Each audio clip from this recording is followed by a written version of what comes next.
एक last question मैं पूछ लूँ सुहेल अल्ताफ साहब से। सुहेल साहब, इन्होंने अभी प्लान का जिक्र किया, कोई प्लान है भी या प्लान बिल्कुल ही एब्सेंट है? क्योंकि एक्सपोर्ट आपकी बढ़ नहीं रही, मैन्युफैक्चरिंग सेक्टर नीचे गिरा हुआ है और आप ऐसे तरीके से इकदाम कर रहे हैं जो और स्लो डाउन कर देगा इकोनॉमी को। तो इज देयर एनी प्लान? देखिए, ये जो फिगर्स हैं ये बताते हैं कि सब नेगेटिव है। प्रॉफिटेबिलिटी जो है वो कम हो रही है।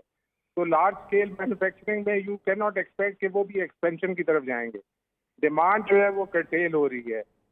With this interest rate viable ही नहीं रही इंडस्ट्री। आपको गैस, बिजली और फ्यूल प्राइसेस जा रही हैं। इवन अगर आप ऑटोमोबाइल की बात करें तो अब बैंक जिस रेट पे अब वो कस्टमर को फाइनेंस दे रहे हैं वो भी वाइबल नहीं रहा। सो थिंक चीजें जो है वो बहुत मुश्किल हो रही हैं।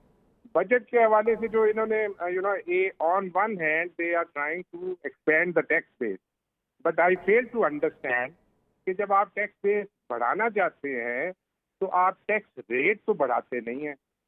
तो इंडिविजुअल और एओपी के लिए 35% कर दिया इनकम टैक्स पे। आई मीन ये तो रिपेल करेगा नए टैक्स पेयर्स को to get into the tax net. तो I think they are trying, मैंने तो ये इन्हें कहा भी है कि you are trying to plug all the holes in one go. ये पॉसिबल नहीं होगा।